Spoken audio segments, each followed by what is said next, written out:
Last episode, I showed you how a tired bullpen can blow up a total in the seventh inning and wreck a bet you had handicapped perfectly.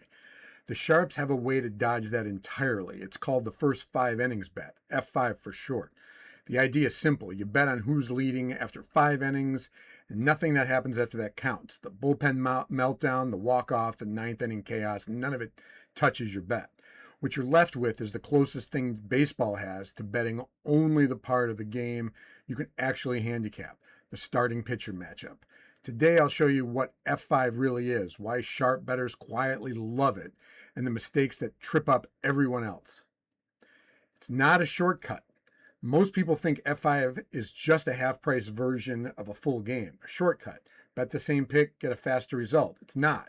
It's fundamentally different and cleaner bet.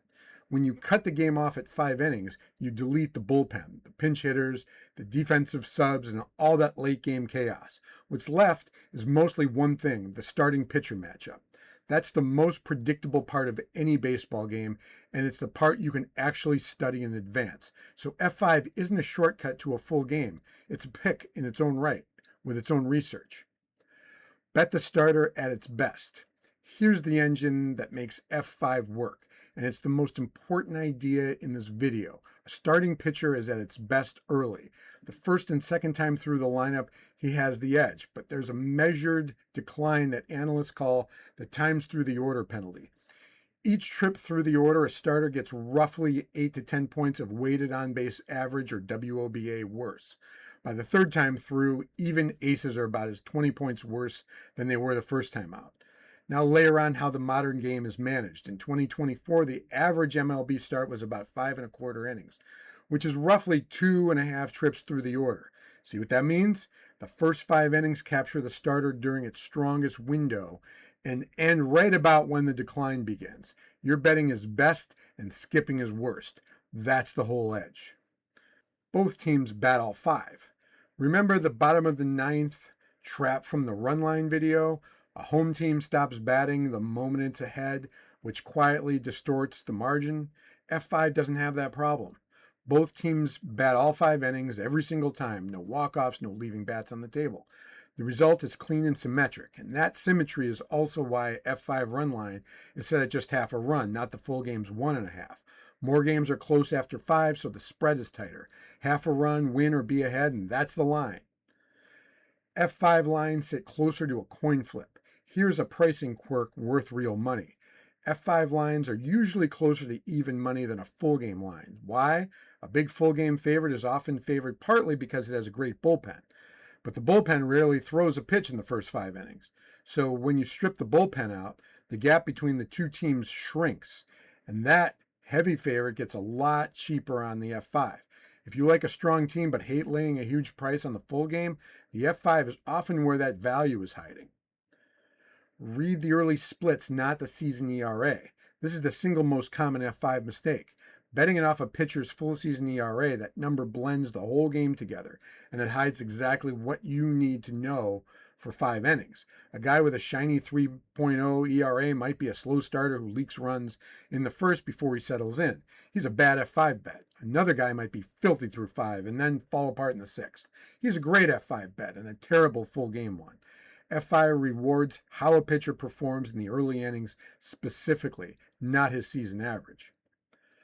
No real starter, no bet. Before you ever place an F5 bet, confirm there's actually a frontline starter going. The entire thesis depends on a real starter throwing most of those 5 innings.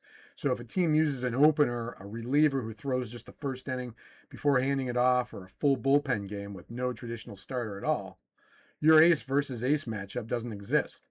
Check the announced probables every game. If it's an opener or a bullpen game, the edge is gone and you pass. Know the tie rule. Quick mechanical one that catches people off guard sometimes. Baseball can't end in a tie, but it absolutely can be tied after 5 innings. On a standard two-way F5 money line, a tie after 5 is a push and the stake comes right back to you. But some books price F5 as a three-way line, with the tie as its own separate bet at its own odds. Those are two different markets. Check which one you're actually betting. Let's take a look at a live demo on Heater and see how that actually works. Okay, now we're in heater here. We'll go to Major League Baseball. We'll come over here. There's some games in progress. So the first one that comes up is the White Sox and the Guardians. I'm going to press the F5 bet, and we're going to take a look at it. The reason why I'm looking at the White Sox Guardians ones is the over-under is 8.5, which is kind of on the lower side.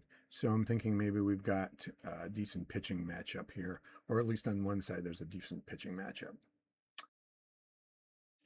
All right.